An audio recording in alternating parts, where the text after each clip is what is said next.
Continuamos en Formar Salud y en este momento le vamos a dar una cordial bienvenida desde su casa a nuestro invitado. Nuestro invitado es el doctor Jesús Manuel Spencer. Él es cirujano oncólogo y con él vamos a hablar sobre el cáncer linfático o linfoma. Buenas noches, doctor Spencer. Bienvenido a Formar Salud. Buenas noches, un gusto saludarlos a todos. Gracias por la bienvenida. Muy bien, doctor. Bueno, doctor, el pasado 15 de septiembre se conmemoró el Día Mundial del Linfoma. Y regularmente nosotros en el programa pues aprovechamos esas fechas para tratar de educar a la población sobre estas enfermedades. Por eso quiero iniciar preguntándole, ¿qué es un linfoma? Un linfoma es una enfermedad o un cáncer, ya como sabemos, que para darle la definición técnica podemos decir que es una proliferación anormal de células del tejido linfático linfoide. Para decirlo un poquito más llano, pasa cuando las células del sistema encargado en todos los cuerpos, en el nuestro, de la defensa del mismo, se alteran de tal manera que aumentan su producción en números, es decir, aumenta el número de esas células, haciendo que esto sea normal y atacan al mismo cuerpo. Y pudiéramos tener una explicación llana de lo que es el sistema linfático. ¿Qué es eso? Sí, claro. Eso, para explicarlo un poquito más, digamos que aplatanado, podemos decir que son o es el sistema que se encarga de defender el cuerpo de todos los organismos o microorganismos que lo atacan, las enfermedades, los microbios y demás. Este está compuesto por células que principalmente se encuentran alojadas o se encuentran ubicadas, por así decirlo, en lo que se conoce como ganglios, que la mayoría de personas siempre ha escuchado la palabra ganglio, o lo que la gente dice cuando lo encuentra un poquito hinchado, que son las secas, que principalmente podemos verlas en la región, en la axila o la región inguinal, que es donde más lo notamos principalmente. Bien. Doctor, en la clasificación benigno-maligno, ¿dónde cae este tipo de cáncer? Aunque por el nombre pudiera, porque la nomenclatura o como se ha nombrado, pudiera traer confusión, realmente tiene un nombre que pareciera ser benigno, pero realmente es una enfermedad maligna completamente al 100%. Y es de las enfermedades malignas que realmente conlleva un gran riesgo para la vida de los pacientes. Ya. Y la clasificación de los linfomas, ¿cuántos tipos tenemos? Tenemos múltiples tipos y estos se van a clasificar dependiendo del lugar donde se encuentren. Pero los más comunes o la clasificación más generalizada que se da, que es la que podemos encontrar en los textos, se clasifican en principalmente tres grandes grupos, que son los linfomas no Hodgkin y los linfomas Hodgkin. Y también un tercer grupo que es el Burkitt. Estos linfomas, el linfoma de Hodgkin, que es, digamos, el que es el menos generalizado, porque, o sea, en sentido del nombre, porque los linfomas tipo no Hodgkin son o abarcan un gran número de otros tipos de cáncer dentro del mismo grupo de linfomas. Dependiendo obviamente del lugar donde se localicen en el cuerpo, entonces van a tener su nombre. Y se diferencian cada uno de ellos en la forma en que se van presentando. Obviamente tienen características diferentes cada cual. Y porque en el tipo Hodgkin tiene unas células que no se encuentran en el no Hodgkin. A diferencia de el Burkitt, que ese sí tiene estas células que son las de Reed Steinberg, las cuales realmente son características del tipo Hodgkin, pero porque estas son dependientes de las células que se encuentran en este, pero se pueden encontrar aunque sea alteradas en el tipo Burkitt. Yo sé que son terminologías un Bien. poquito difíciles, pero Sí. Así es. En definitiva, ¿cuál es más, digamos que agresivo? ¿El Hodgkin o el no Hodgkin?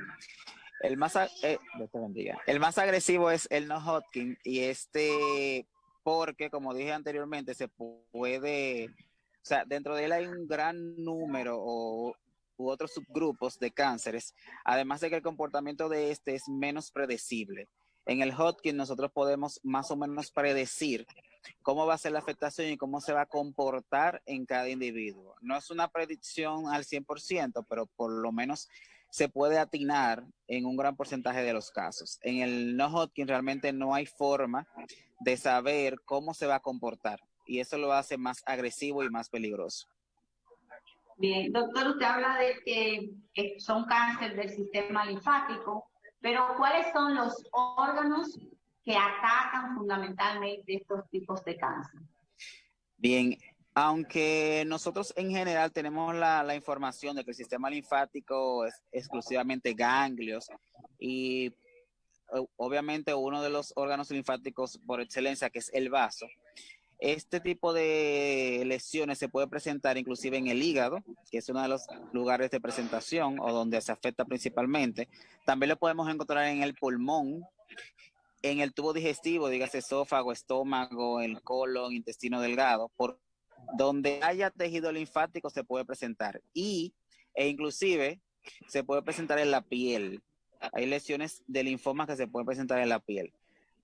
En otros casos un poco más raros, se puede presentar inclusive en las mamas, en los huesos, en la médula ósea, pero en toda parte del organismo donde haya tejido linfático se puede presentar. Aunque la principal presentación es en los ganglios linfáticos, en el hígado y en el vaso. Ya, usted sabe que este programa es interactivo. Tenemos a la doctora Encarnación por acá que pregunta, ¿cuándo debemos sospechar que una lesión pudiera ser un linfoma? Nosotros mayormente, como son patologías que presentan una sintomatología o signos clínicos que pudieran confundirse con cualquier otra enfermedad, lo tenemos mayormente presente en los pacientes que tienen síndromes adenopáticos. Estos son los pacientes que presentan ganglios hinchados, por así decirlo, o inflamados, que se van a hacer muy notorios a nivel del cuello, particularmente en las axilas, en la región inguinal, inclusive en las extremidades. Ese es el principal signo que nos alerta, porque los demás signos ya son algo general, por ejemplo, fiebre, pérdida de peso, pero esos son síntomas que el paciente puede presentar en cualquier otra patología. Perfecto. ¿A qué edad se presenta más frecuentemente y si tiene alguna predilección por uno de los dos sexos? Se puede presentar a cualquier edad, pero dependiendo del tipo, por ejemplo, el linfoma Hodgkin se presenta principalmente en las personas un poco más jóvenes, entre 15 a 40 años, aunque se puede presentar inclusive en niños menores de esa edad, aunque es muy infrecuente que eso pase. Y los no Hodgkin se presentan en personas un poco ya mayores a partir de los 60 años, pero como digo, se puede presentar también en personas de otras edades, pero esas son las edades más frecuentes. ¿Y en cuanto al sexo? Y en cuanto al sexo, hasta ahora se ha visto que es más frecuente en el sexo masculino, aunque no significa que las mujeres estén exentas a presentarlo. Ya. Doctor, sabemos que el tema cáncer todavía tiene, a pesar del avance en la ciencia, algunas incógnitas. ¿Se ha avanzado con relación a por qué se produce este tipo de cáncer específicamente? Sí, se ha estudiado mucho porque su incidencia ha aumentado en los últimos años. Aunque todavía no se sabe una causa precisa, hay algunos factores que se exponen como factores de riesgo, como por ejemplo el sexo, ya ser del sexo masculino dice que uno tiene un riesgo mayor de padecerlo. La edad también, principalmente las personas mayores de 50 a 60 años que tienen un mayor riesgo de padecerlo. No se ha demostrado que haya un factor hereditario o genético en el mismo, ni malformaciones genéticas tampoco, pero obviamente no se descarta esa posibilidad. Pero la causa que sí se ha demostrado, que realmente se ha visto que ha tenido alguna relación, es con cuando los individuos tienen un sistema inmunitario deficiente, principalmente cuando se ven afecciones, por ejemplo, con el virus de la inmunodeficiencia humana, el VIH, o incluso se ha asociado a la infección por el Epstein-Barr, que es un tipo de herpes, y para los que no, para la población que nos está escuchando, también se ha visto una ligera asociación con el virus de la hepatitis, principalmente la hepatitis C, cuando afecta en el hígado y cuando afecta en el tracto digestivo o en el aparato gastrointestinal. Se ha visto también una ligera asociación, inclusive con el Helicobacter pylori. Muy bien. Tenemos aquí el comentario del dueño del canal, que dice que a él le dio un no-smoking y es un sobreviviente, lo conozco, bastante activo. Hay que cortarle lo activo que es. Bueno, continuando con el doctor, ¿y cuáles son los síntomas que puede sentir una persona que esté ya con este tipo de enfermedad? Los síntomas principales son síntomas realmente generales, como mencioné anteriormente algunos, que es la inflamación de los ganglios o la hinchazón, como decimos comúnmente. ¿Que puede producir dolor?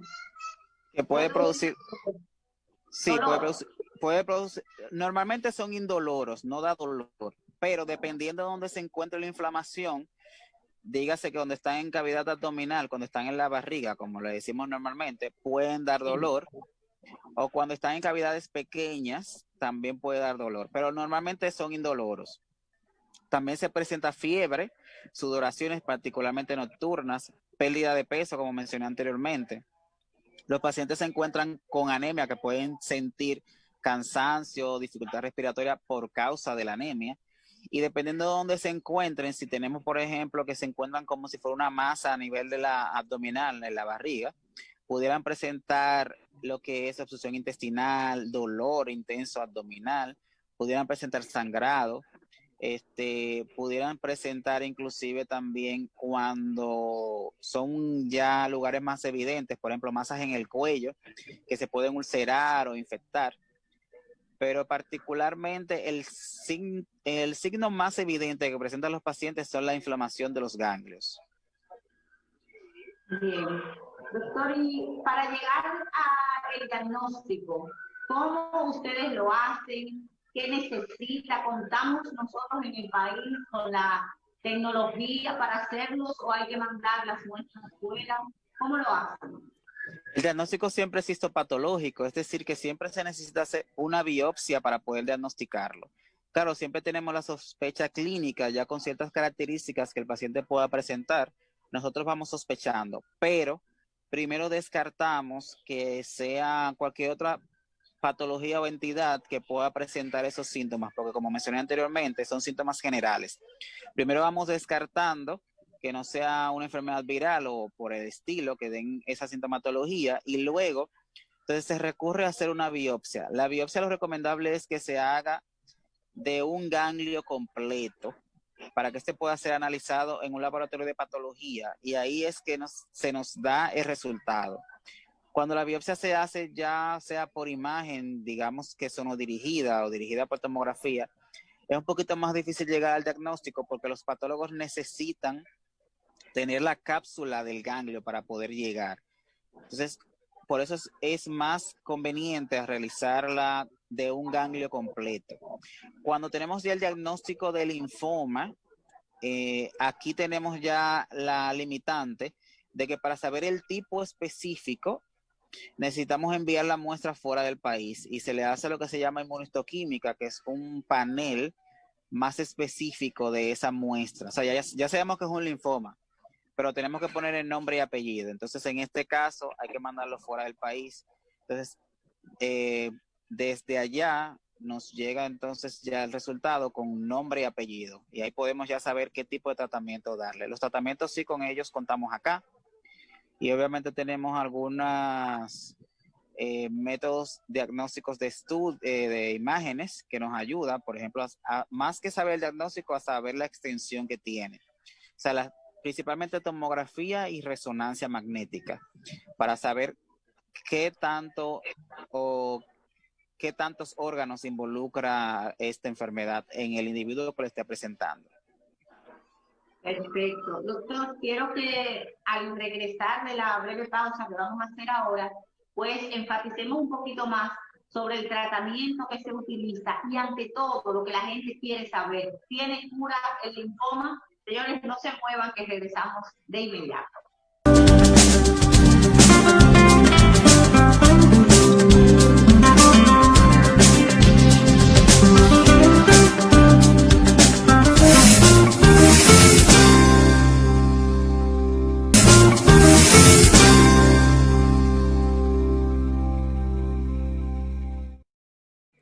Continuamos conversando con el doctor Spencer, cirujano oncólogo. Antes de irnos a la pausa, doctor, habíamos dejado la pregunta en suspenso con relación al tema de hacer énfasis un poquito más en el tratamiento, qué es lo que se utiliza, cuál tiene más efecto y si realmente esta enfermedad se cura. Sí, realmente, aunque es una enfermedad que tiene, o como mencioné anteriormente, pone bastante en riesgo la vida de los pacientes, sí tiene cura. Principalmente el tratamiento es con quimioterapia. Básicamente se da a base de ciclofosfamida o doxorubicina, dependiendo obviamente qué tipo de linfoma presenta el paciente. Y también hay una terapia de anticuerpos monoclonales, donde también se puede aplicar, que es similar a la quimioterapia. Hay pacientes que mayormente nos llegan a nosotros los cirujanos para manejo por la sintomatología que presentan esos pacientes. Pero es importante decir que los linfomas no se operan, no deben operarse, a menos que no sea ya por alguna sintomatología que esté presentando, y la cirugía sería para aliviar síntomas, no sería una cirugía para curar la enfermedad. Sí se da el caso, como mencioné, que nos llegan a nosotros de primera instancia y por falta de diagnóstico puede ser que el paciente llegue a ser operado, pero el tratamiento idóneo siempre va a ser la quimioterapia. Y la cirugía solamente se reserva para ya hacer la biopsia, que mayormente la hacemos nosotros en quirófano, para llegar al diagnóstico. La radioterapia en estos casos es muy limitada. Casi realmente no tiene indicación, solamente en algunos casos muy particulares y muy específicos, pero siempre el tratamiento base y principal será la quimioterapia. Muy bien, bueno, eso es una buena noticia de que tiene cura, doctor. Quiero saber, doctor, todos los que trabajamos en el sector público, de una forma u otra vivimos en el día a día el trauma de la gente, la tristeza y la angustia cuando le diagnostican un cáncer, o de cualquier otro tipo, por el tema de la cobertura. Sin embargo, hemos visto que muchas coberturas ya se están dando a través del altacosto, de la seguridad social. En el tema específico de los linfomas, ¿está cubierto todo ese tratamiento por el sistema de seguridad social dominicano? Sí, está cubierto. Inclusive el seguro subsidiado, que es el que tiene la población que tiene menos acceso a los recursos económicos, tiene también cobertura. Inclusive con ellos es cobertura al 100%.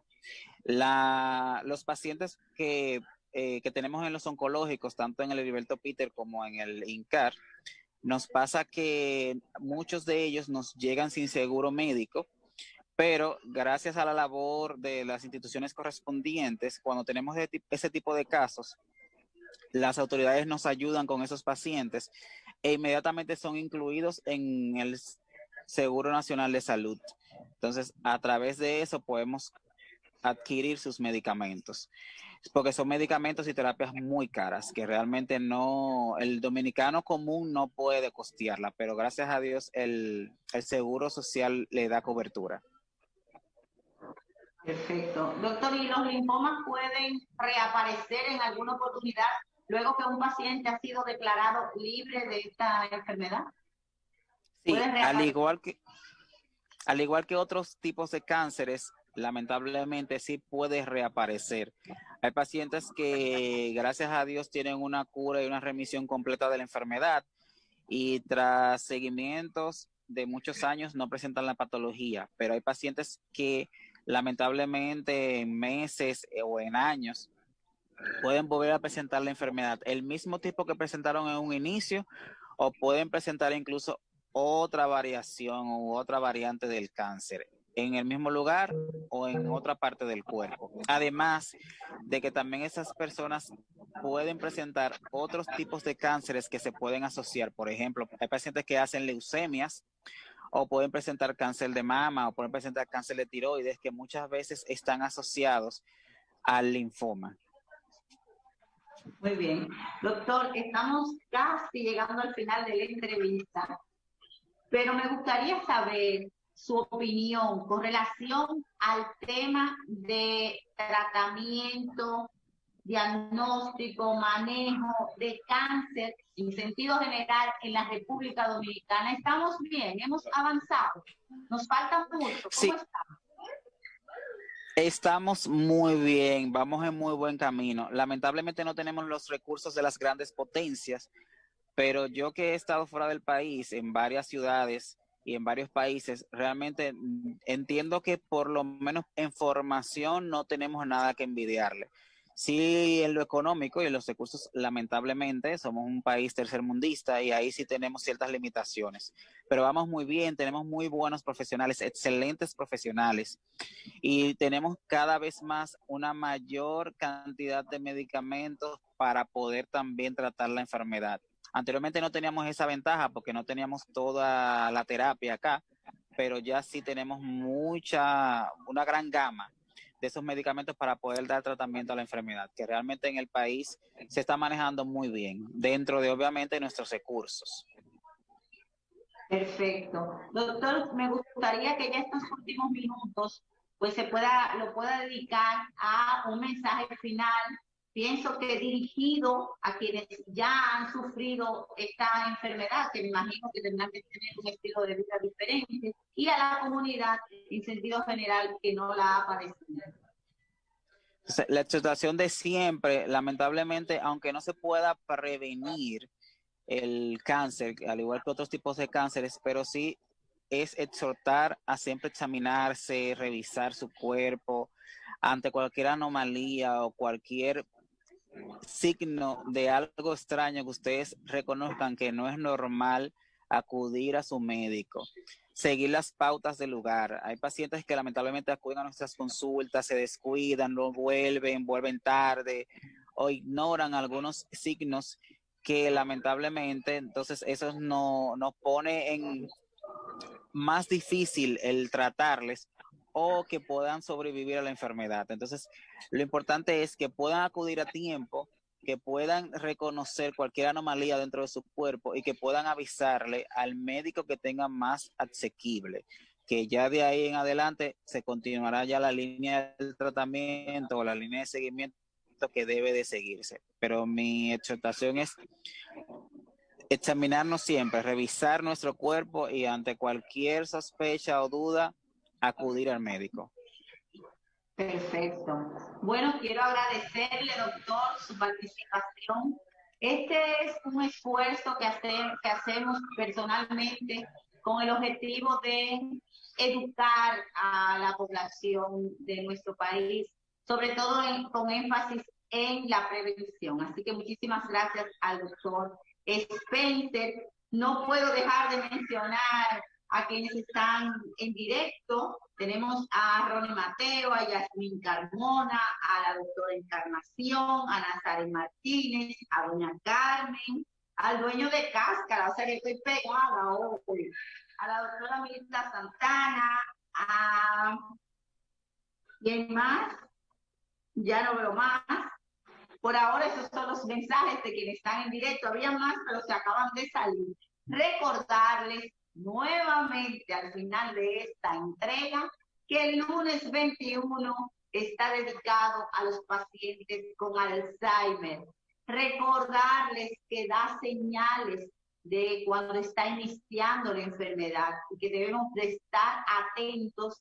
Así tenemos alguna persona adulta mayor, cuando hablamos de adulto mayor estamos hablando de 60 y más, con algún síntoma como pérdida de la memoria, distracción, enojo sin ninguna causa, observarlo y si se mantiene, llevarlos al médico. El lunes, por las redes, con algún paciente, hagamos algo por los pacientes que sufren de Alzheimer. Recuerden que el Alzheimer borra la memoria, pero no borra los sentimientos. Nos vemos el próximo viernes a las 7 de la noche en Por Más Salud. No te olvides de mí. No me conviertas en una sombra más de tu memoria, en este corazón que apenas late. No te dejes caer hacia la nada, donde espera el olvido, con un hambre voraz y desmedida, el momento oportuno y desquiciado de devorar recuerdos, de arrancarte de cuajo la sonrisa. No te alejes de mí, ni de estos ojos que buscan sin respuesta la mirada que se siente perdida, para acercarla al mundo en que vivimos y devolverla el brillo que perdió. No te olvides de mí, no me abandones en esa calle sucia en que la mente se entretiene jugando con el tiempo. Vuelve a ser como fuiste en otra edad, vuelve a curar con besos mis heridas, a sufrir porque llego tarde a casa y a descolgar los años que duermen en las perchas de tu armario. Dame la paz que callas en la boca, en esa boca triste y solitaria que guarda bajo llave los secretos que sólo tú conoces. No te olvides de mí, grita mi nombre con una voz tan grande y tan rotunda que consiga que el tiempo se congele. Y mientras, en voz baja y despacito, te recuerdo al oído que aún me quieres.